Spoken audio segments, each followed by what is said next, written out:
Hello, gorgeous soul. Welcome to your brand spanking new monthly tarot. This is by popular demand because everybody's going, where's the tarot? So I thought I would have two separate videos, astrology, don't worry, it's still going to be there, and tarot. And it's great practice for me because I'm very excited to say that I've finished my tarot deck and it should be coming out in about 3 months' time. And of course, I will tell you all about it nearer the time. Anyway, as usual, use this and use your intuition to tune in to see whether there's a message for you, or use it symbolically for inspiration or to further learn the tarot.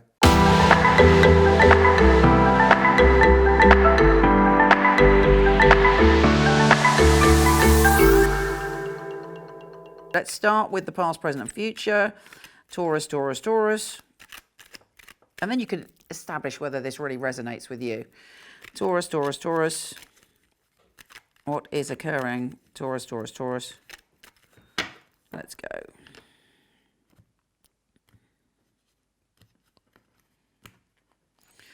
Okay, the past.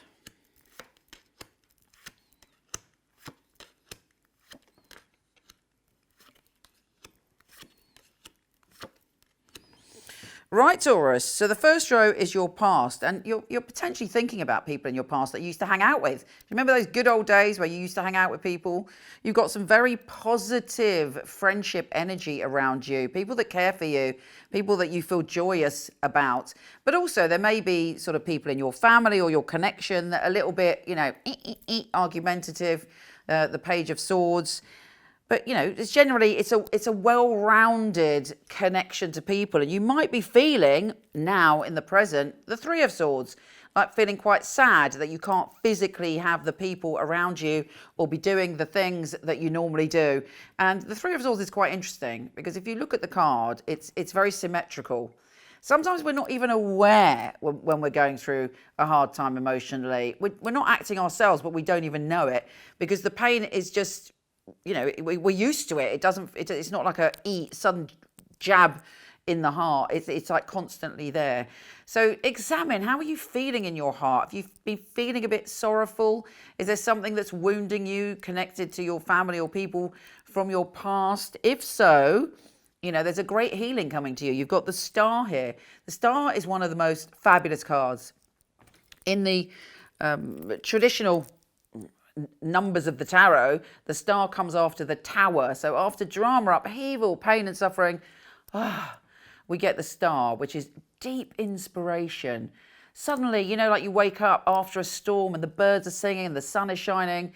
That is going to be happening to you at some point in February.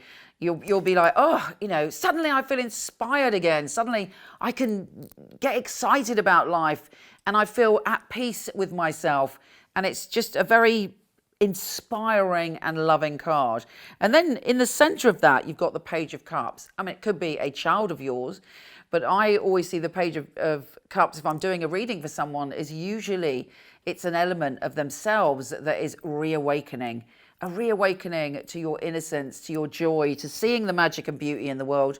And that's reinforced by having the Star next to it. So expect some great healing coming to you in February, and you're like, and excited about life again, and just feel, that peace in your heart with those three swords plucked out. Now, there is a big change coming up, and actually this is the present, so this should be going on now, what am I talking about, but the beginning of February now. In your future, that towards the middle or end of February, you've got the Death card here. Now, the Death card isn't, spooky, oh my God, death. I mean, in some cases it can be, but it's symbolic of the end of a cycle, something that's finished, over and done with. We cannot revive it. It's done. I don't know. I mean, this can relate to anything. A job suddenly ending and there's no going back. Often when I was younger, when I was in more casual relationships or I was in love with someone and it wasn't working out, I always knew if the Death card came up, that was it. There was no going back to that relationship. It was done. So something in your life is done. But it doesn't matter because you've got here the Knight of Wands. You are galloping towards a new adventure. And you've also got the Seven of Cups. There are all sorts of creative possibilities for you. Now, of course, with the Seven of Cups, it's the card of illusions as well. So make sure that you are not kind of picking the illusion or going after something that is not worth your energy, because it will end up being pie in the sky. But, you know, if you look down this way, there is a determination in you to be re-inspired and to see the world in a new way. And I think that you will get that creative rebirth in February. Let us look at a Celtic Cross for you, Taurus. Let's see what's going on. Also, look out for an Aries, Leo or Sagittarius that wants to come towards you with their energy and offer maybe a collaboration or a joining of energy to bring about a bit of fire and passion. Okay, Taurus, let's look at the good old Celtic Cross to see what's going on with you. Okay, Taurus, Celtic Cross, February. The Nine of Pentacles and the Lovers. There's a great passionate energy in the center of February for you. And also you feeling strong and empowered in yourself. As a Taurus, the Nine of Pentacles is particularly fitting for you because it's all that earth energy. You know, when you feel good about yourself, grounded and balanced, you know, you're not too hungry for anything. You're able to create by being still within your being. The Lovers, there is passion to this February vibe. It may be passion with a lover, or it could be passion put towards your creativity in some way, but it's passion for life, and it's a major arcana, so it's big news that that's crossing you. Okay, I'll take you through these cards. Hold on. Lots of lovely, you're grounded enough to succeed anyway. That's really good. Okay, so what's beneath you is this feeling of being trapped and blindfolded. Is there a part of you that thinks, no, you know, nothing's going to change. I'm trapped in this situation. I'm never going to be released. That is an illusion. But what's interesting, it's a core belief potentially at the moment, because it's coming up in your unconscious. You might not even be aware that there's a part of you that is kind of for safety's sake feeling trapped. You are not trapped. If you look at that card, you can rip off the blindfold and walk into a new reality. And that is something that you will have a greater awareness of in February. What's behind you? Perhaps somebody made you an offer, but you missed out on an offer, that you weren't kind of fully paying attention to all the opportunities.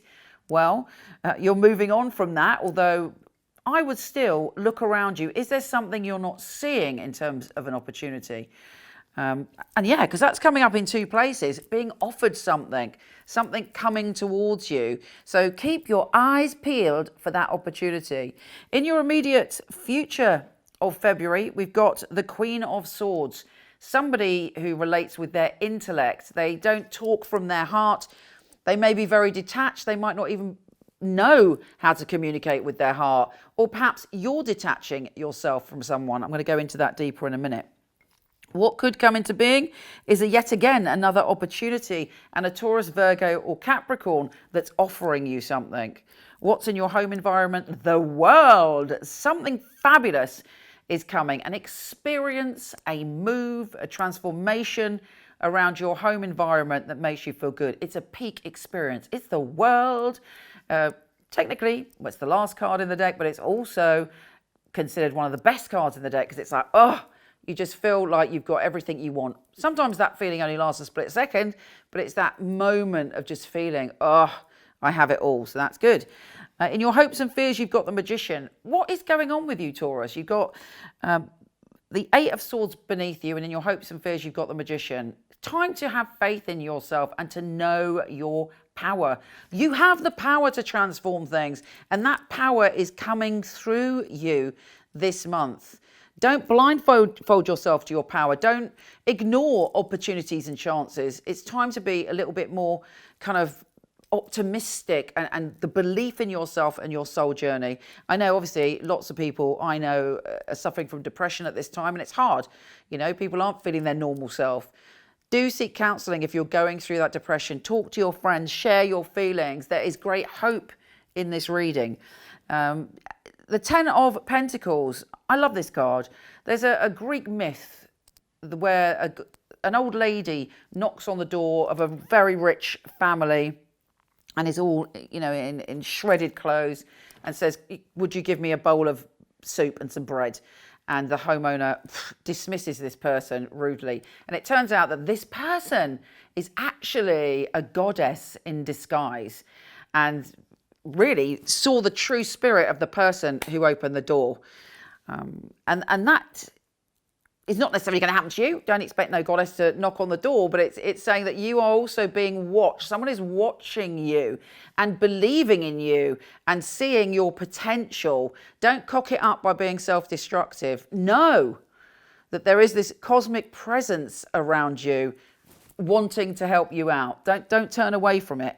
And then we've got the Page of Wands. You're ready for an adventure. You're ready to move forward and kind of experience new energy. And you've got the Victory card there. So in all likelihood, throughout all of this and dealing with letting go, you find that victory, you find that support, because basically whatever cosmic force is looking over you, whether that's a cosmic force actually or somebody that has seen your work, seen the way you behave, and they're keeping an eye on you, keeping an eye on what you're putting out there on the internet, keeping an eye on your creativity, victory is there because you have got a good heart. You are not someone who would turn away a beggar from your door.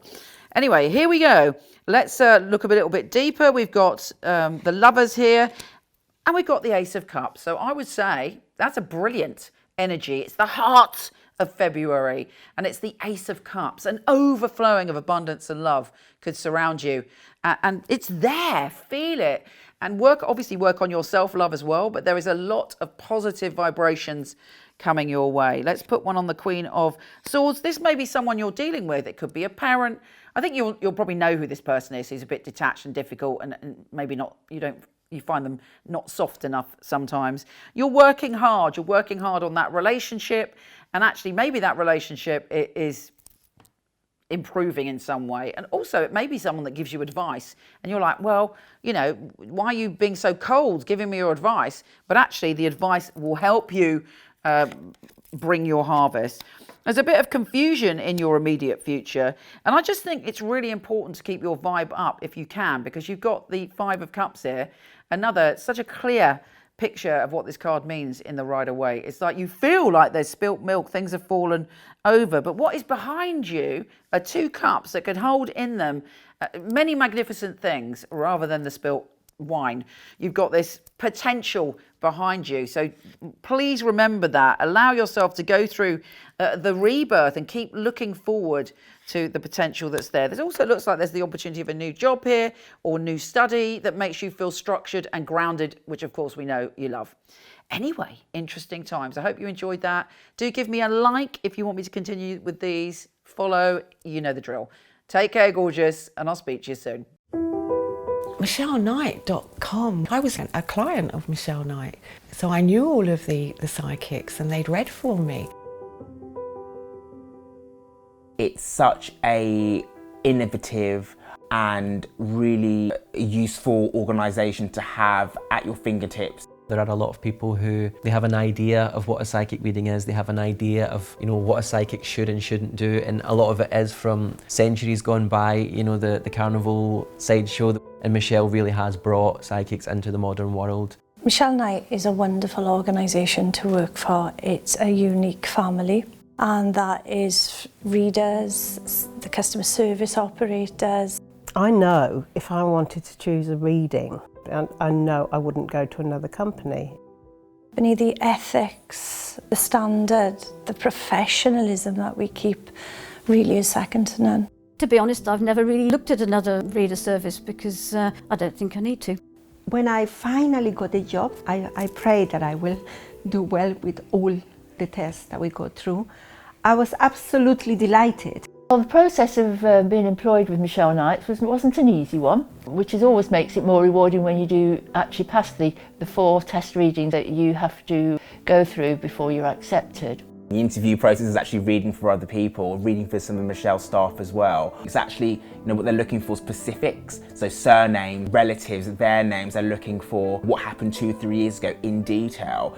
To be sitting at home and then the phone rings and this beautiful distinctive voice, it's Michele Knight here, I'm ringing you for my test reading, is on the other end of the line, is scary. She really wants to know that her clients are getting validations. You get a sense that everybody running it is on the ball. The flexibility we get as readers, well, it's just great. I do love the freedom of when I can work and when I can have a break. Michele Knight family are amazing, really flexible, very supportive. It's like working for no other. It's authentic, that's a big thing, it's authentic. She genuinely cares about her readers and about the people that we read for, so it's inclusive. I love working for MicheleKnight.com. They're great people, it's a great energy there. She really cares about her readers getting the best, and she really cares about the clients coming and walking away, you know, and feeling like they got what they came for. Working with Michele Knight, I know that I've got professional backup and I know that the clients are looked after very well as well. Michelle's very involved with her readers personally. If you need information, you need anything from her, she will reply personally. I just love being part of a unique team, one of the most unique companies that I've ever come across.